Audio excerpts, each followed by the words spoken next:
You won't believe what happened next. I need you to understand something, Kesha, Richard Thornton said, pointing a manicured finger at the toddler playing quietly on the kitchen floor. This is not a daycare center. This is my home. I won't tolerate you turning my workplace into a playground for your boy.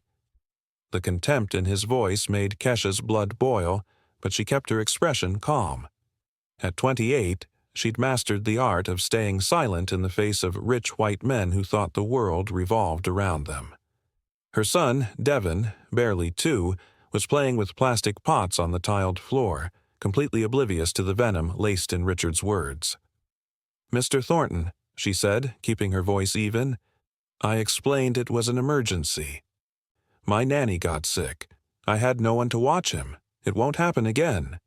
"It better not," Richard replied, straightening his Italian silk cuff with deliberate precision. "If it does, you're fired. There are dozens of women like you begging to work in a house like mine. Women who understand boundaries." Those last words echoed in Kesha's mind as she watched him disappear into his crystal and mahogany office. Heir to a fortune built on shady government contracts, Richard Thornton treated employees like furniture, used, moved, discarded, especially employees who didn't match his polished, privileged world. Kesha knelt beside her son. "Mommy will fix this, sweetheart. I promise." What Richard didn't know was that Keisha Washington had a business degree. He never asked. He also didn't know she had worked 5 years at a top auditing firm, uncovering financial fraud before life blindsided her, pregnant and abandoned. And what he definitely didn't know was that for the past 6 months, Kesha had been documenting everything. Every snide comment, every racial slur, every whispered business deal that reeked of fraud. As she scrubbed the marble bathroom floors that afternoon, Kesha smiled faintly for the first time that day. Richard thought he knew her. He didn't have a clue. The days that followed became a silent war. Richard was determined to break her spirit. "Kesha!" he barked from the living room one morning. She walked in to find him gesturing at a nearly invisible stain on a leather chair. "This wasn't here yesterday. I can check which product I used." "I don't want explanations," he snapped. "I want results. Furniture like this costs more than your yearly salary. Maybe your family situation is affecting your concentration."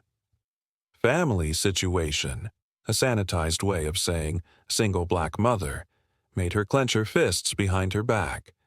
"Some of my colleagues' wives say their maids are much more focused. They know their place." He turned away, satisfied with his casual cruelty. Kesha said nothing, but her eyes burned. Her grandmother had cleaned houses for 40 years.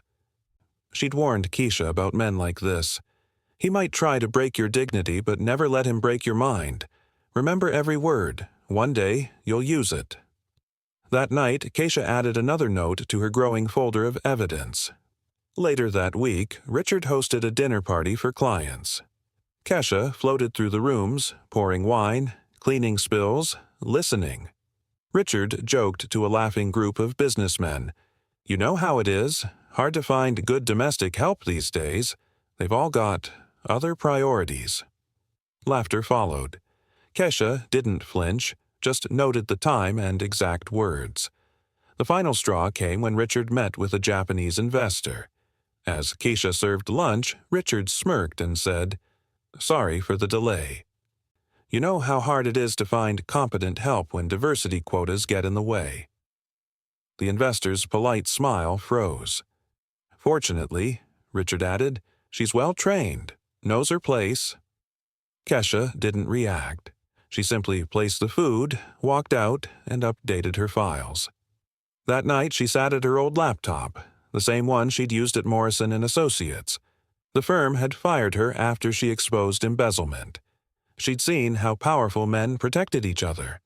But this time, she was going to win. She started digging. Thornton Properties, their government housing contracts. The numbers didn't add up. Projects that were funded but never finished. Zoning changes tied to suspicious campaign donations. Everything stank. For 3 weeks, she cleaned by day and investigated by night. She installed a recording app on her phone. Every word Richard muttered about "those people," every time he bragged about cutting corners on housing for poor families, she recorded it all. "They're never satisfied," he grumbled one day. "We give them cheap housing and they still complain." Kesha just kept cleaning, recording, waiting. The breakthrough came when his sister Victoria visited. "Richard, do you really need to keep that maid? I have friends who can recommend more suitable people." "You're right," he replied. "Maybe it's time for a change." That day, Kesha realized that no matter how well she worked, she would never be enough for people like them. But they had no idea who they were dealing with. In early August, during a client meeting, Richard called Kesha into the room. "Gentlemen," he said, gesturing to her as she served coffee, "here's a perfect example of what we were discussing. Work standards across different demographics. She gets an A in obedience. But natural limitations." The men looked uneasy. Kesha just smiled inside. Recording number 17. That night, she had a Zoom call with David Chun, her old supervisor at Morrison. "Kesha," he said after reviewing the documents she sent, "you realize this is enough for multiple felony charges?" "And that's just the tip," she said. "I got into his computer while cleaning. The Green Valley project? He got $5 million to build 200 units. Only 80 got built." David leaned forward. "This is embezzlement on a federal level." "I know," Kesha replied. "The question is, how do we take him down so he can't hurt anyone again?" They began building a case, quietly, carefully. Richard mistook her silence for submission. One Friday, he said, "Kesha, I hope you're not getting influenced by the other maids. They've been talking about wages and conditions. Dangerous ideas." "No, sir," she said with a smile. "I know exactly where I stand." He nodded, pleased. "Good. I've got a meeting Monday with federal investors. Big opportunity. I want no mistakes." "Understood."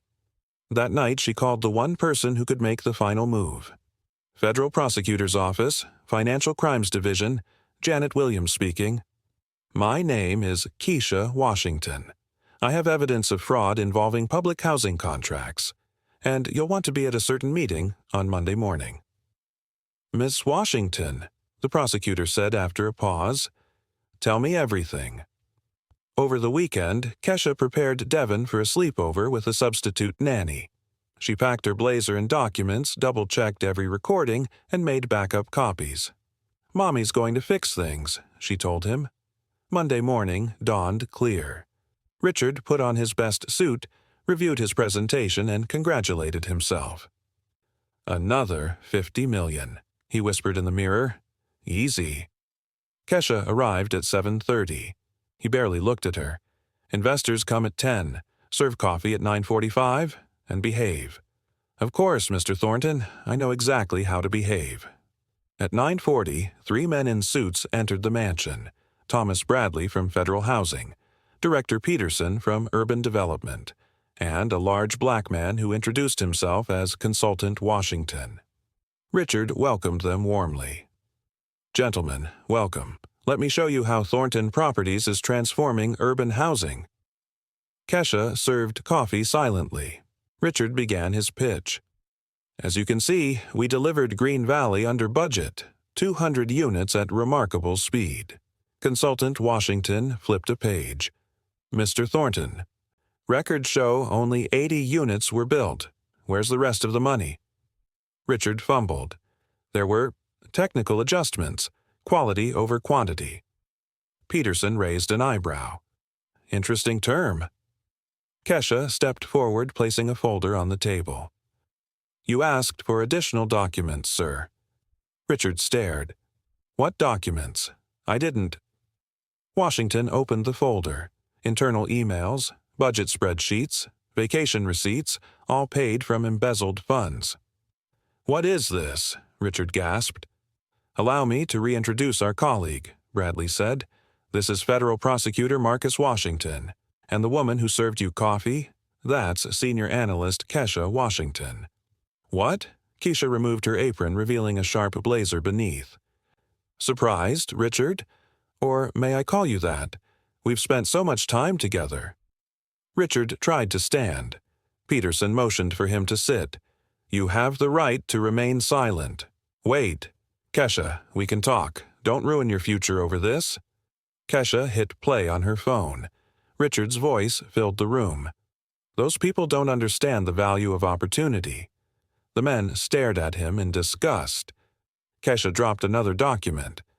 What context justifies telling your sister people like me should be put in our place? Richard pleaded. Think of your son. Do you want to destroy everything? No, Richard. I'm rebuilding everything. Marcus snapped the cuffs. Richard Thornton, you're under arrest. You can't do this. My family. We know exactly who you are, Kesha said, packing her documents. That's why we made sure every word, every crime, every lie was documented. As they dragged him away, he shouted, This is a setup. Kesha turned to Marcus. They never saw it coming. Not until it was too late, he replied, smiling. 3 months later, headlines screamed, Former cleaning lady becomes federal director, recovers $50 million in housing funds. Kesha, dressed in navy blue, walked through the corridors of the housing department. A photo of Devon decorated her desk. Your evidence uncovered an entire network, said Auditor Morrison. We've indicted 11 businessmen, 3 politicians, and 2 judges. Across town, Richard sat in prison, his fortune seized, his company in ruins. His sister divorced her senator husband. His name was now associated with a university program that taught business and law to low-income youth. Kesha named it the Thornton School of Social Justice. At the first housing complex built with recovered funds, Kesha held Devon's hand.